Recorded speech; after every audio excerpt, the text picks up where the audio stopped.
நண்பர்கள் அனைவருக்கும் வணக்கம்.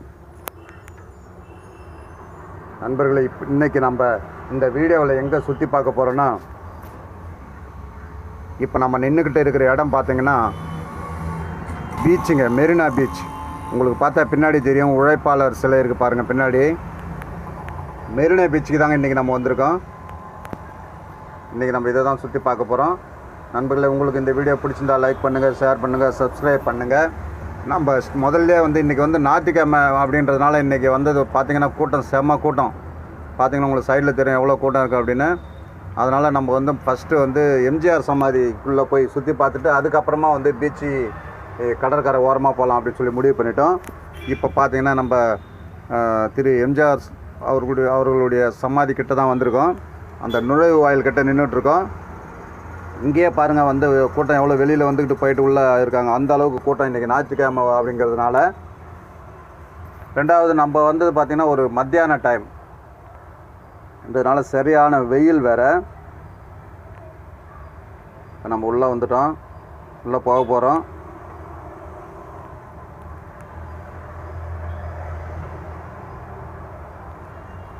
நண்பர்கள் அனைவரும் நம்ம வீடியோவுக்கு, நம்ம சேனலுக்கு ரொம்ப ஆதரவு கொடுக்குறீங்க. உங்கள் அத்தனை பேருக்கும் என்னுடைய மனமார்ந்த நன்றி நான் தெரிவிச்சுக்கிறேன். தொடர்ந்து எனக்கு இதே மாதிரி ஆதரவு கொடுங்க.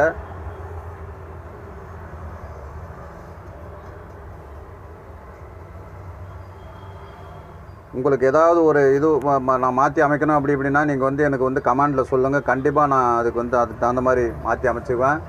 கமெண்ட் பண்ணிங்கன்னா நான் ரிப்ளையும் பண்ணுவேன். தொடர்ந்து ஆதரவு கொடுங்க நம்ம சேனலை.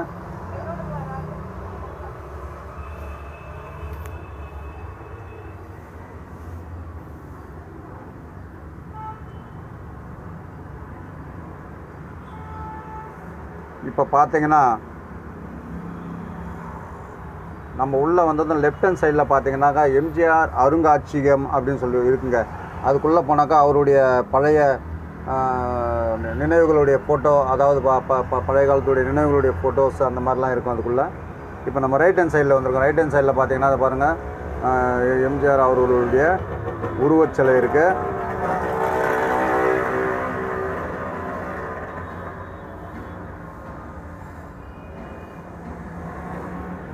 மாண்புமிகு புரட்சி தலைவர் அவர்களுடைய உருவச்சிலை தான் இது. பக்கத்திலே பாருங்கள், முன்னாள் முதலமைச்சர் அம்மா ஜெயலலிதா அம்மா அவங்களுடைய உருவச்சிலையும் இருக்குது.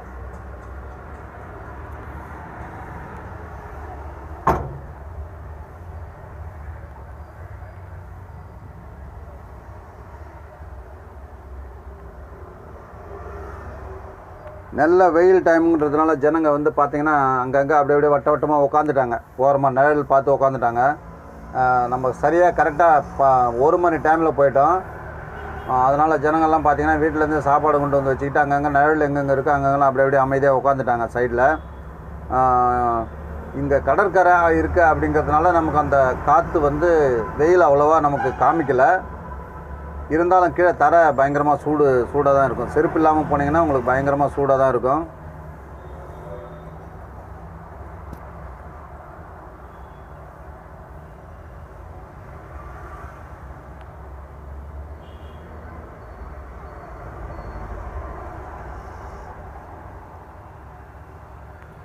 இந்த இடம் பார்த்திங்கன்னா பாரத ரத்னா புரட்சி தலைவர் அவர்களுடைய சமாதி கிட்ட தான் வந்திருக்கோம்.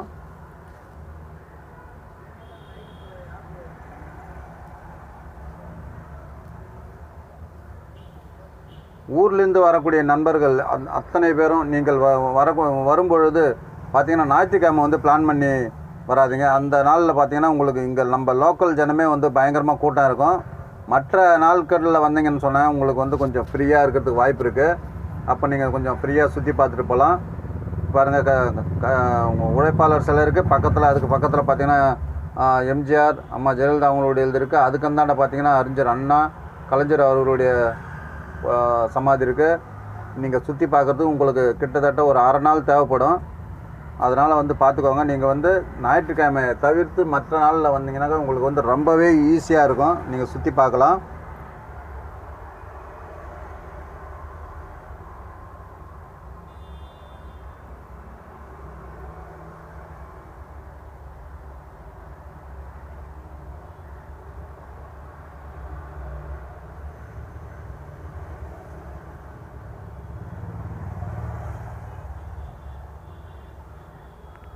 டாக்டர் எம்ஜி ராமச்சந்திரன் அவர்களுடைய தோற்றம் மறைவு ரெண்டுமே அங்கே போட்டிருக்காங்க, எழுதியிருக்காங்க.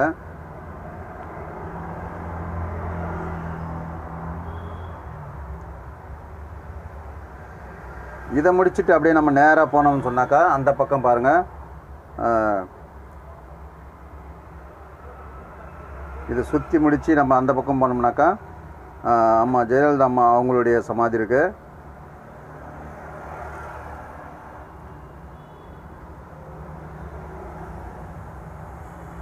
பயங்கரமாக பராமரிப்பு பண்ணி நல்லா சுத்தமாக வச்சுருக்காங்க. எந்த ஒரு குப்பை டஸ்ட்டு அதெல்லாம் இல்லாமல் நல்லா க்ளீனாக நம்ம வச்சுருக்காங்க நல்லா. இது மேலே பார்த்திங்கன்னா இந்த ஃபீனிக்ஸ் பறவை அப்படின்னு அந்த தோட்டத்தில் தான் இது வடிவமைச்சிருக்காங்க. நல்ல ஒரு வடிவாக தான் இருக்குது அப்படின்னு சொல்லணும். இங்கே வந்து அம்மா அவர்களுடைய அருங்காட்சியகம் வந்து டைம் ஆகி போச்சு, இப்போ லஞ்ச் டைம், அதனால் உள்ளே விட மாட்டோம்னு சொல்லிட்டாங்க. அதனால் நம்ம அதை பார்க்கல. இங்கே நம்ம இந்த சமாதிக்கு ஆப்போசிட் சைட்லேயே இருக்க அருங்காட்சியகம், அவங்க வந்து லஞ்ச் டைம் அப்படிங்கிறதுனால விடலை. அதனால் இது நம்மளால் இன்றைக்கி பார்க்க முடியல. அதை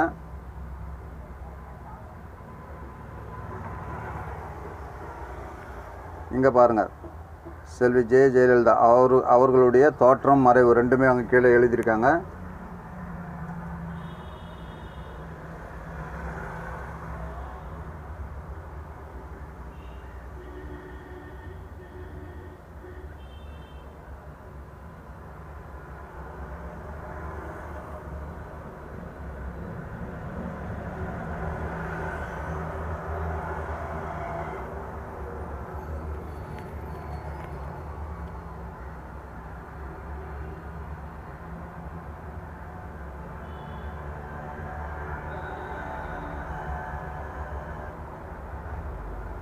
சரி, அது வந்து லஞ்ச் டைம் அப்படின்னு சொன்னதுனால நம்ம நேராக இப்போ வெளியே போகலான்னு சொல்லிட்டு வந்துட்டு இருந்தோம்.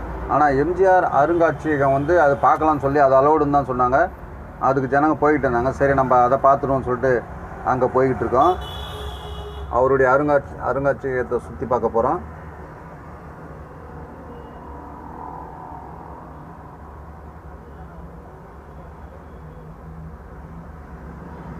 பாருங்கள், அங்கங்கே உட்காந்து அவங்கவுங்க சாப்பிட்டுட்டு இருக்காங்க, ரெஸ்ட் எடுக்கிறாங்க. நம்ம உள்ளே வந்துட்டோங்க.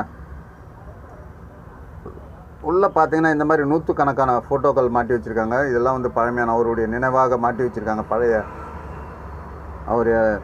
அவருடைய தாயார் ஃபோட்டோ முதற்கொண்டு எல்லாமே இருக்குது. சின்ன வயசு ஃபோட்டோ எல்லாமே இருக்குது. நீங்கள் ஒவ்வொன்றா அழகாக சுற்றி பார்க்கலாம். எந்த ஒரு டிஸ்டர்பன்ஸும் கிடையாது உள்ள உங்களுக்கு.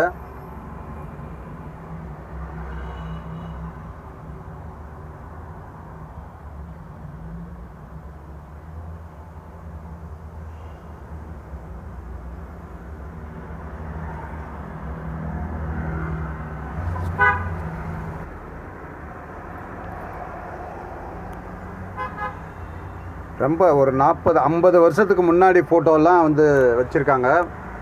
அவருடைய நினைவாக அங்கே வச்சுருக்காங்க. 50-60 வருஷத்து 100 வருஷத்து ஃபோட்டோ கூட இருக்குங்க. 50 வருஷம் நான் 100 வருஷத்து ஃபோட்டோ கூட இருக்குன்னு நினைக்கிறேன்.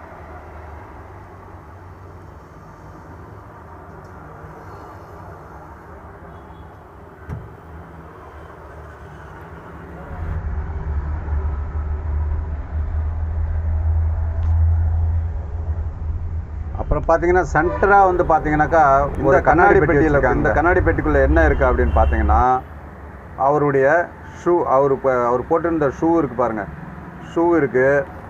அதுக்கப்புறமா அவர் போட்டிருந்த தொப்பி இருக்குது, சால்வை இருக்குது, சட்டை, வேட்டி, இந்த மாதிரி ஐட்டம்லாம் இது உள்ளே வச்சுருக்காங்க. இதுக்கு கிட்டத்தட்ட எத்தனை வருஷமாக பாதுகாக்கிறாங்கன்னு தெரியல. சரி, அவ்வளோ க்ளீனாக பாதுகாத்து வச்சுருக்காங்க.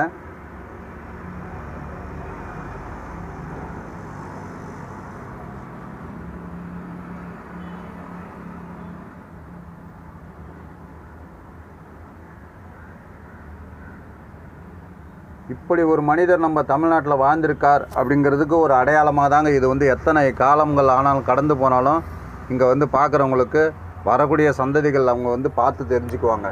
அந்த வகையில் தான் அங்கே அமைச்சு வச்சுருக்காங்க இந்த ஃபோட்டோஸ் எல்லாமே. வந்து இன்னும் வந்து நீங்கள் ஒரு 50 வருடம் கடந்து போனாலும் இவர் வந்து நம்ம தமிழ்நாட்டில் இப்படி ஒருத்தர் வாழ்ந்திருக்கார் அப்படிங்கிறதுக்கான ஒரு அடையாளத்துக்காக தான் வச்சுருக்காங்க.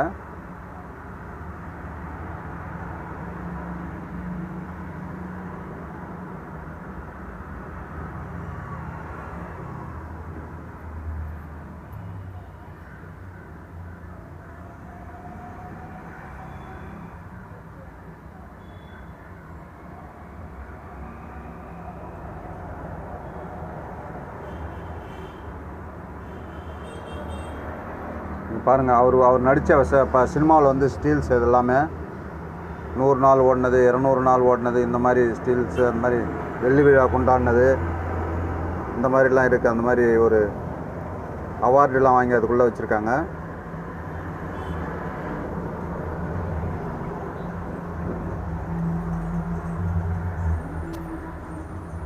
இப்போ நம்ம பார்த்துட்டு வெளியில் வந்துட்டோம்.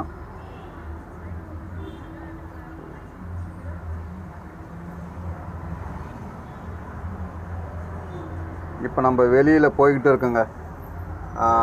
நம்ம இப்போ தண்ணி அலை அடிக்கிற இடம் பீச்சு கிட்ட போகணும். வெளியில் தான் நம்ம சுற்றி போகணும். பாருங்கள் எப்படி வந்துட்டு இருக்காங்க பாருங்கள் ஜனங்க.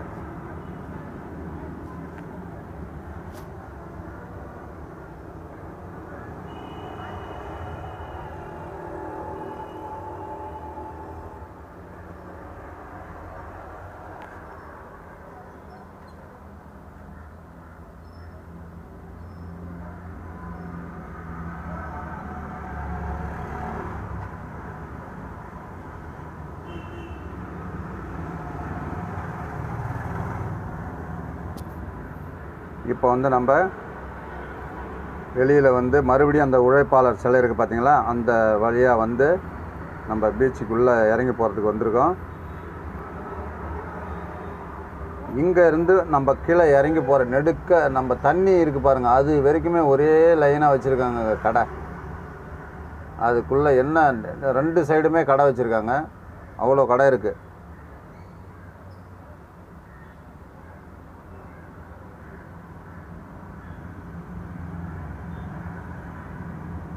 ஞாயிற்றுக்கிழமை போயிட்டோம்னாக்கா கூட்டத்துக்கு பஞ்சமே இல்லைங்க. இன்னும் நம்ம ஒரு 6 மணி அந்த மாதிரி டைம்லாம் போனாக்கா செம்ம கூட்டம் இருந்திருக்கும் போலக்கு. இது சரி மத்தியான டைம் வெயில் அப்படிங்கிறதுனால யாரும் அதிகமாக வரலை.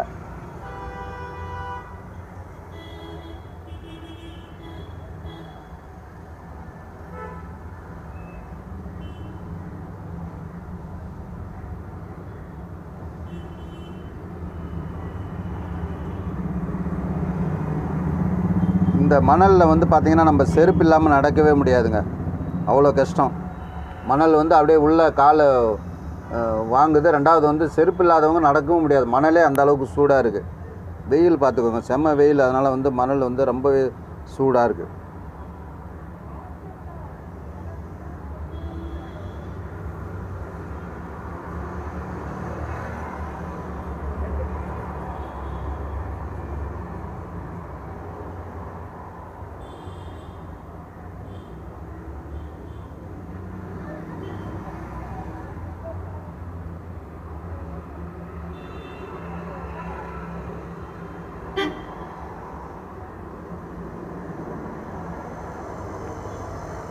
இந்த வெயிலில் கடைங்க எல்லா கடையும் வச்சுருக்காங்க. ஆனால் கடை எப்போவுமே காலையிலே தந்துடுவாங்க போல 9 மணிக்கெலாம்.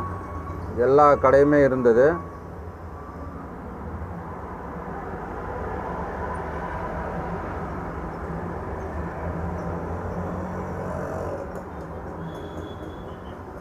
பாருங்கள் 2 சைடுமே கடைங்க பாருங்கள். பொம்மை கடை இருக்குது, ட்ரெஸ்ஸு கடை இருக்குது, ஃபேன்சி ஸ்டோர் இருக்குது. இந்த மாதிரி இந்த கிளிஞ்சல்கள்லாம் வச்சுருக்காங்க பாருங்கள். ஃபோட்டோ ஸ்டுடியோ இருக்குது, ஹோட்டல் இருக்குது. நெடுக்க கடை தான், உங்களுக்கு பார்த்தா தெரியும் பாருங்கள். மேலே படுதா எப்படி கட்டியிருக்காங்க பாருங்கள். இந்த நிழல்லையே நம்ம தண்ணி அது அந்த அலை அடிக்கிற ஓரம் வரைக்கும் நடந்து போகலாங்க. அந்த அளவுக்கு நெடுக்கவே கடை, கடைசி வரைக்கும் கடை இருக்குது.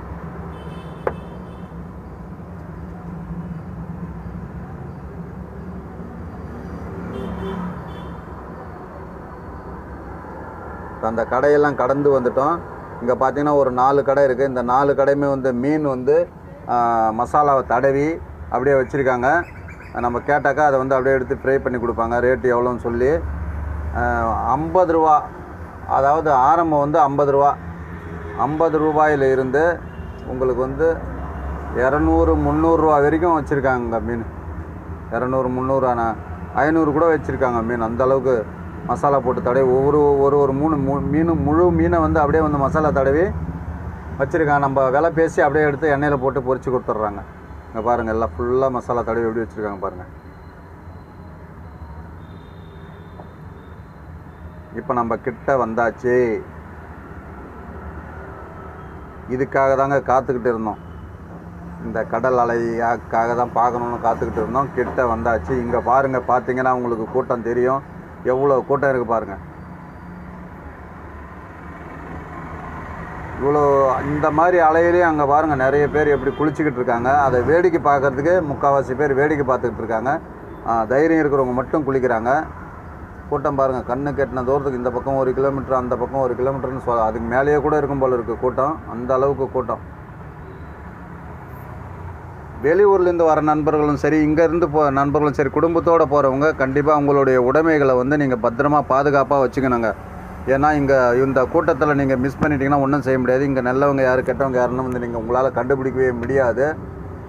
அதனால் வந்து நீங்கள் உங்களுடைய உடைமைகளை நீங்கள் கொண்டு வர பேகு, பர்ஸு, ஃபோனு எல்லாமே வந்து ரொம்ப கவனமாக வச்சுக்கணும். அடுத்தபடியாக உங்கள் குழந்தைகள் இருந்தால் குழந்தைகளை வந்து உங்கள் பார்வையிலேயே வச்சுக்கணும். உங்கள் பார்வையை விட்டு அப்பால் போகக்கூடாது. அந்த மாதிரி பார்த்துக்கோங்க.